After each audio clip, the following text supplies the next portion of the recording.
Hello everyone. Hi. I'm just jumping on board too. Hello. Hi Sasha. Hello. Hey. How's it going? Hey Vania. How's it going? Sorry if I mispronounce everyone's name. I'm just gonna wait a couple minutes to get started so that people can hop on board. And we can discuss everything. Hey, how's it going? New people. Hi, thanks for the hearts. Love it. What did everyone do for Halloween? I want to hear. I had a office Halloween party. Hey, Holly, what's up? We're just waiting for people to hop on board, and we're talking about what we did for Halloween. Hello. Hi from Portugal. Oh, welcome, welcome. Thanks for joining us. Hey, guys. Yeah, I want to hear what people did for Halloween. I had a office Halloween party, and I dressed up as a chicken, which everyone thought was hilarious, and that was a lot of fun. And then yesterday, hey, Crystal, how's it going? We're talking about what we did for Halloween. Hi, Lisa. Sorry, I'm just probably butchering everyone's names, but welcome aboard. We're just waiting a couple minutes and chit-chatting before give people a chance to catch up. Yeah, and then I was going to take my 11-year-old sister trick-or-treating, but then it was terrible weather. We didn't end up getting to do it, but sounds good. So do you guys have any questions about endometriosis while we're waiting? You can type them in, and that way I know what to get to. Otherwise, I have my little trusty sticky note here to, and that'll decide, I have plans for what's going on. All right. What is endometriosis? Endometriosis is when that's a really good question. Hey, hello, new people. We're just getting started here. Endometriosis is when there is tissue that's supposed to be inside your uterus grows outside your uterus. Thanks for the hearts, everyone. Hi, Ginger Nutrition. What's up, Megan? We're just getting started. The question was, what is endometriosis? So it's when tissue on the inside of your uterus grows on other parts of your reproductive organs.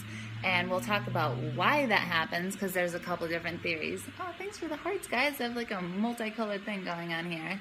Hello. So really, it's a dysfunction of where the tissue is growing.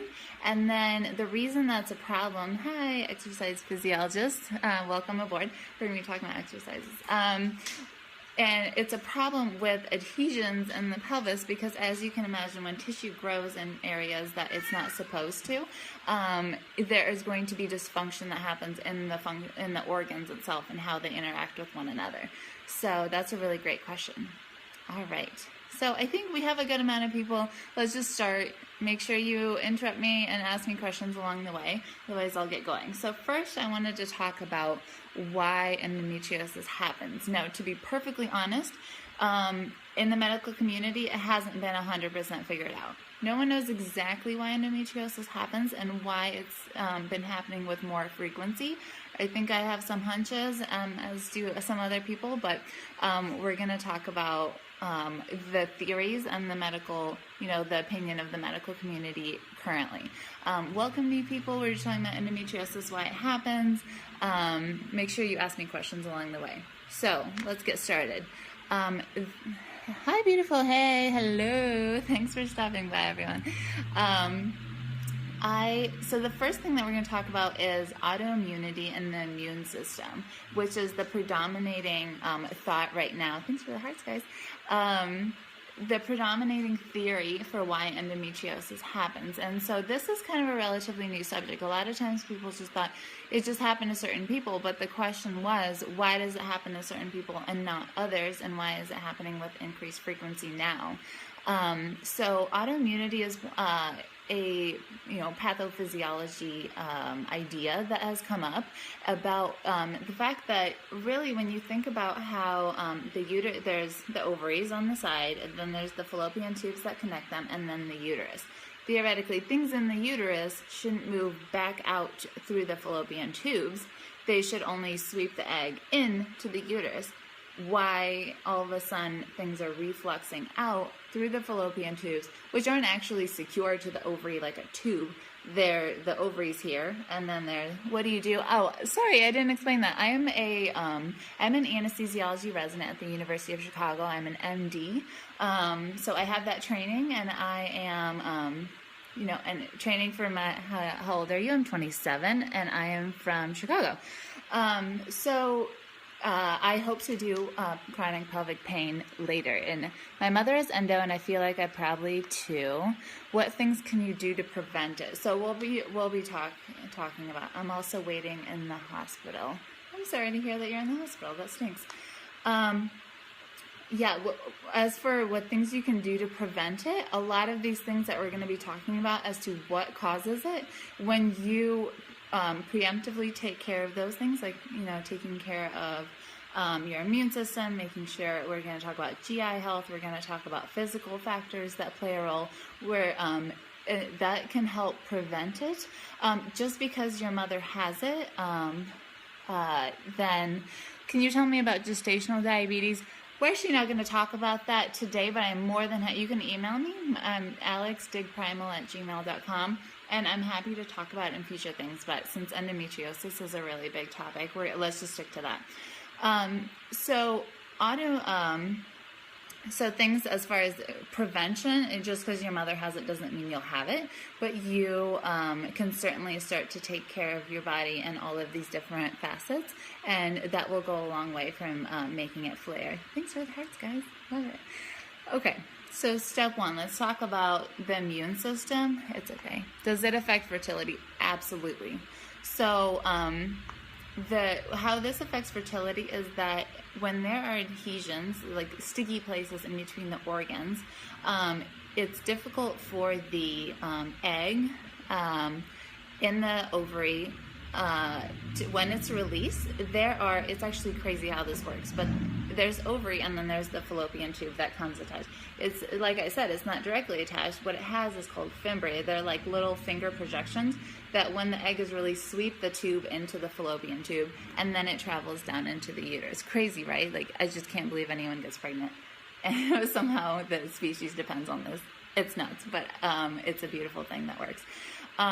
What happens when there's adhesions is that the physical motion of that can't happen, and then a lot of times there are adhesions within the fallopian tubes that block off the where the egg and the sperm are going to meet. So it can absolutely affect fertility, and that's a really big problem. That's one of the more frequent causes of infertility from a physical standpoint. Hello, new people.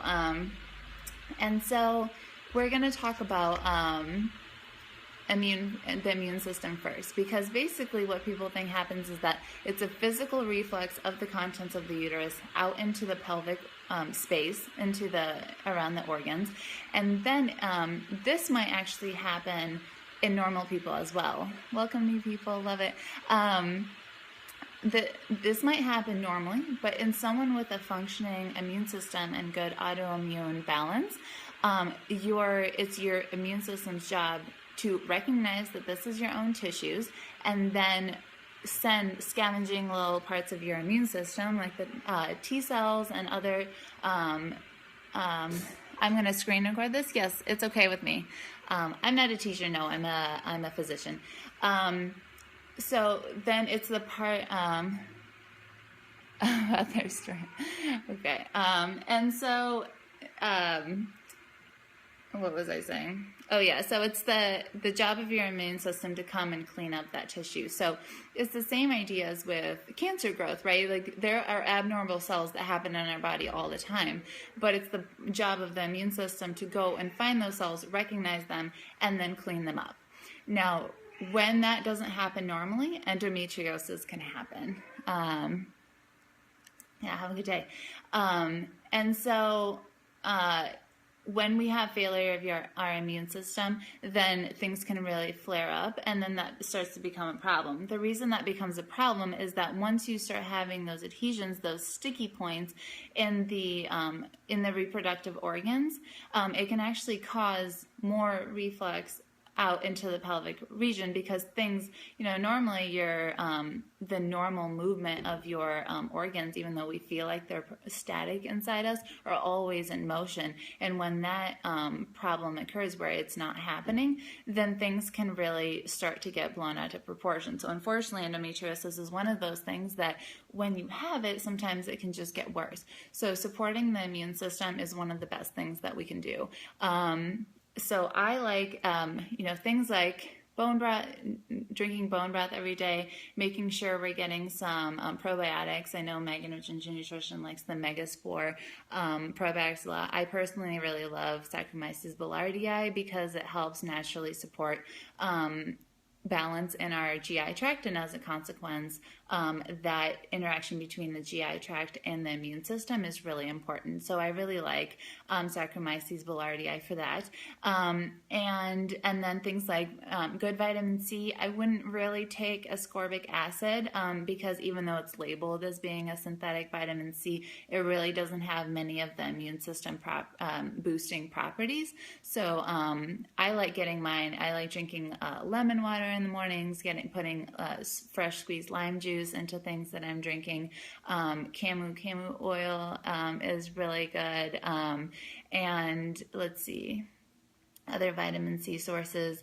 There's actually, I have a whole post on it on Dig Primal, specific brand of vitamin C. So I don't have one because a lot of the vitamin C supplements are really just ascorbic acid, and I am not a huge fan of that. So I really focus on just getting it from whole food sources. And if you just Google whole food sources of vitamin C, there are websites that come up that will just give you a huge list. And the best part of that is that when you're getting your vitamin C, you're also getting a lot of other micronutrients and minerals, trace things. And that's why I like whole food sources so much, is because when we talk about all these things, right now we're focusing on the immune system, and that's really key. But we're talking about GI health and all and making sure your biochemical reactions are primed into your body. Nutrient density is like the number one thing that I love talking about. And so when you eat whole food, thanks for the hearts, guys. When you eat whole food, then you're really focusing on all of those things. And that's why I always talk about nutrient density as the basis of pretty much everything you have going on, because when your chemical reactions they can't go from step A to step B because you're missing a cofactor. That's a huge problem in terms of when your body tries to work around and it's using a whole bunch of other resources, and you're basically just sinking into this like nutrient deficiency sort of state instead of solving the problem. So that's why I'm a little biased. I don't know if Megan from Ginger Nutrition is on here. She might have a recommendation. I'm not sure. Oh, you'll look. Thanks. Okay, great. If anyone has found one, I know Camu is good. I don't have a recommendation, unfortunately, for you guys of that. I think hopefully Megan can weigh in on that, or maybe if you guys ask her on her Instagram. All right, so that was the immune system and autoimmunity. The other thing that I'll say about autoimmunity is that the autoimmune paleo protocol has been really successful for a lot of people that I know. Hi, Brooke. A lot of people who are focusing on immune and autoimmune issues have had really great luck with that. So if you're struggling with endometriosis, trying out the autoimmune paleo version is a really good thing. Now you're going to be cutting out a lot more foods than you would just from standard paleo, but I think as an elimination diet, it is a fantastic resource to do. For me, I did it for a while, and I kind of figured out which foods I can eat and I can't eat. Like, for a long time, I wasn't eating eggs at all. I was some of the nightshades that I was eating weren't going well for me as I worked on my gut health. I've since then started to introduce things back in, but actually having that as an elimination diet and really seeing what I can and can't eat has been a huge help for the autoimmune aspect of endometriosis. I will say I had a question on Instagram. Someone was saying, oh, does endometriosis flare or not? And I think, yes, it does. And I think the immune aspect of it is what makes it flare. Our immune system is constantly in flux. And when you do things that set it off, that dysfunction, oh, thank you. Thanks very much. that dysfunction can really worsen. And then when you look, because the menstrual cycle is around 28 days long, things that you might eat something and flare 3 weeks before you actually have symptoms of your endometriosis. So it doesn't always feel like it's a direct connection, but a lot of times those flares are related to other things that you're doing. So all right, any questions about the immune aspect of things? I know that's kind of a really big topic, but hopefully some of those things will get you started. The other thing that is intimately related to endometriosis is gut health, because unfortunately, or fortunately, the pelvis is this bony structure. Thanks for the hearts, guys. Is a bony structure with a lot of organs. You have your bladder, you have your uterus, if you're a female, and then you have your digestive tract in there, right? And your ovaries. So when things go wrong with the GI tract, not only from what's happening inside, like your gut flora, but also your physical aspect, like are you peristalsing and actually going to the bathroom and eliminating normally, that can really impact how your endometriosis behaves as well. The problem, it can become circular because there can be adhesions from your uterus to your GI tract that don't allow you to move your bowels normally. And so that can be a really big problem. The best thing to do is, since a lot of things that impact your gut health in a positive way also help with the endometriosis, then those two can kind of start to feed off each other. So for gut health, dealing with constipation is a really big thing. I have a blog post on constipation on Dig Primal, so you guys can Google that if you would like. But a lot of things that I do is, hi Megan, welcome back. A lot of things I do for gut health and endometriosis, as far as constipation goes, is like I already talked about. Probiotics can be a really big help. I like eating fermented foods like sauerkraut and kefir, if you can do that, coconut milk kefir, stuff like that. And I focus on doing an elimination diet, so figuring out what could be causing constipation from a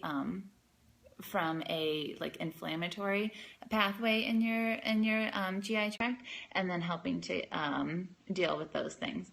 The other thing that I feel like for endometriosis that helps a lot is because there's a hormonal aspect to the GI dysfunction, a lot of things that impact your endocrine, things like stress that make you constipated, and they mess with your hormones.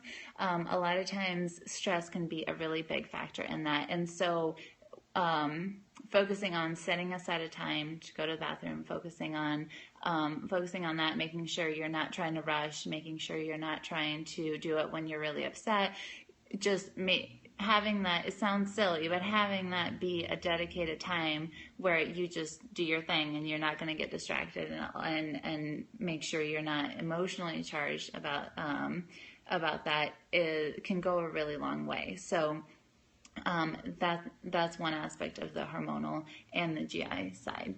The other thing is hormones obviously play a really big role in this. We already talked about why the immune system is a big thing, but then also just endocrine dysfunction inside the body can set up endometriosis. So if you guys are interested in this, Megan of Ginger Nutrition and I have a new Toxic Home Makeover that's coming out, where we focus a lot on hormonal aspects of our environment. If you guys are interested in that, you should definitely sign up. The link is healthyhormonesgroup.com/toxic home. And if you guys, we're going to be doing a 30-day Toxic Home Makeover challenge on our Instagram, so make sure you're following along for that. You can sign up to get the guide, and then you'll be seeing on our Instagram post all this stuff. Oh, thanks. I'm glad you guys are finding it helpful. I'm not done yet. We have a couple more things to talk about. So if you're trying to take care of your hormones, I think your environment is a really big step for that. So make sure you jump on board and you start working on the things in your environment that can set it off, because that can be a huge factor.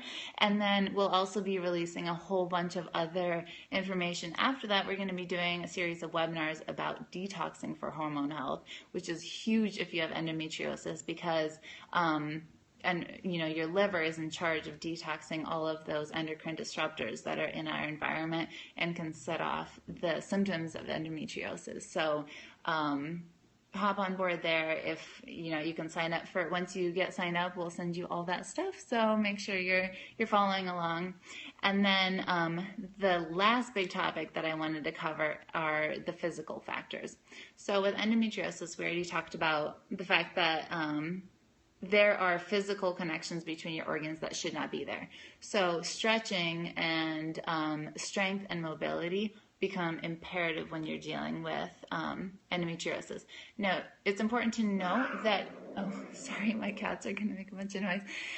It's important to note that it won't solve your problem necessarily, because like we talked about, if your immune system is dysfunctioning and your hormonal axis from your hypothalamus down to your ovaries is messed up and your GI health is not great, these things are not going, doing physical activity is not necessarily going to help it.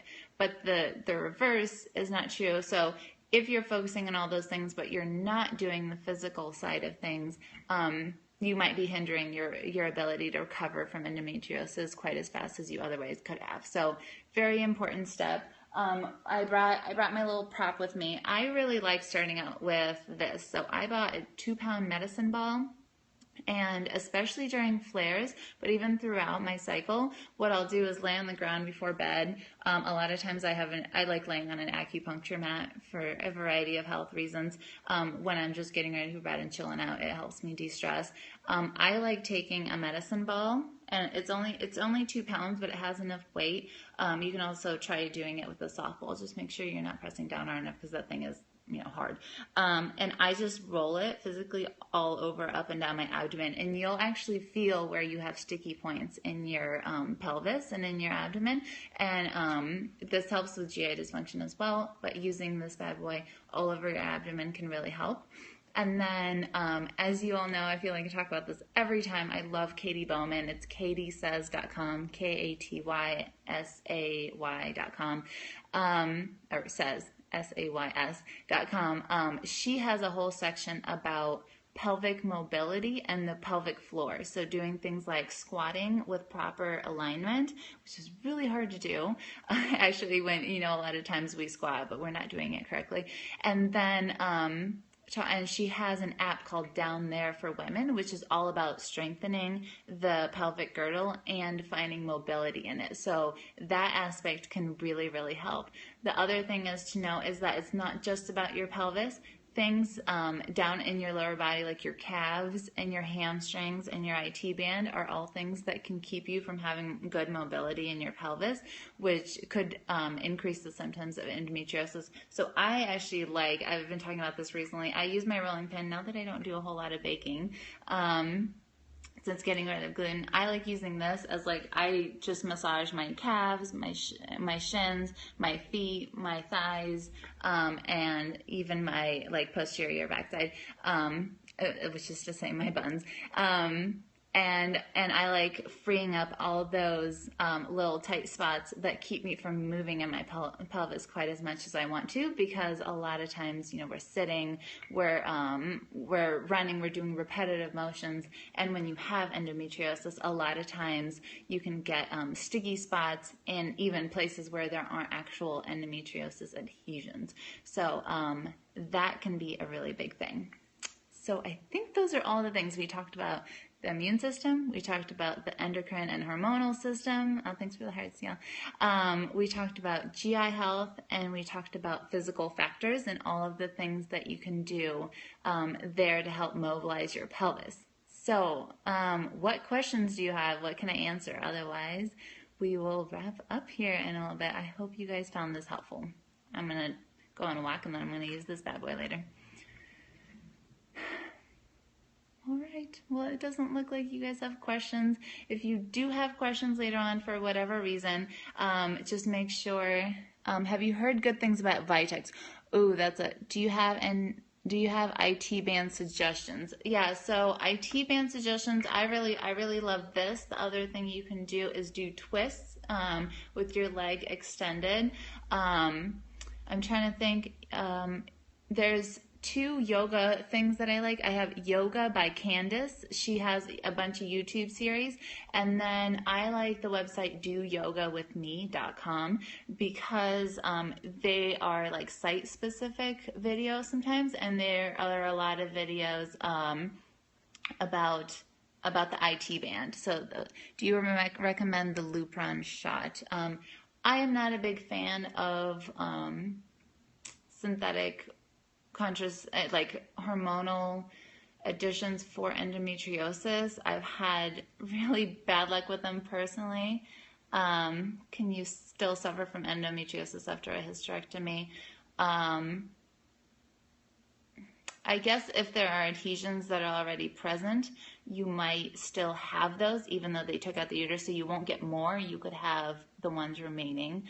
But ideally, you know, as you support your immune system, then they will get resorbed over time. Yeah, so you could have old adhesions, but you can't have new ones. There was one question, I'm so sorry, I think I skipped over it. What was it? Someone had asked, before they asked about the IT band. I'm sorry, could you ask again? I don't know if I missed you. Oh, the Vitex, thank you. Vitex is one of those things that can be helpful for some people.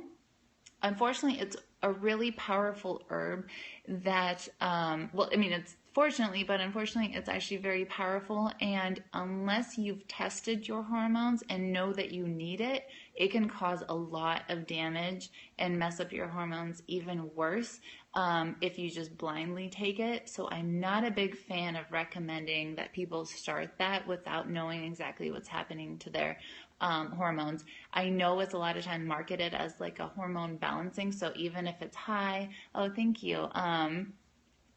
Even if it's high, it'll lower it. Even if your hormones are low, they'll raise it. I haven't necessarily found that to be true. I do know it works really well for some people. Like when I took it, it was terrible. I got hormonal headaches. I was super PMS. Like it just made things so much worse. And so, you know, maybe I'm a little biased because of my own experiences with that, but I really haven't ever seen too many people that have blindly taken it and seen results. So for that reason, I am very cautious to recommend that. Same with the hormonal contraceptives. I think they work for some people. Your doc recommended it. Yeah, so if your doctor has been working with you and has lab values that they're basing it off of, you know, that it might be a fantastic thing for you. It's really, really powerful, in my opinion, but I think that's what makes it dangerous when people just use it without. So, yeah. I'm sorry. All right. Did I answer everyone's questions? Hopefully that cleared things up for everyone. If you have specific questions, I'm more than happy to come back to this and talk about any other little details. I know it's a huge topic. Thanks for the hearts, guys. So I wanted to do a brief overview. All right. Well, I hope you guys have a great rest of your Sunday, and I'll see you soon. I'm trying to do, yeah, thank you. You're welcome. I'm trying to do a Periscope every week around Sundays, so make sure you keep an eye out for that if you guys are enjoying them. All right. I'll see you later. Have a good day.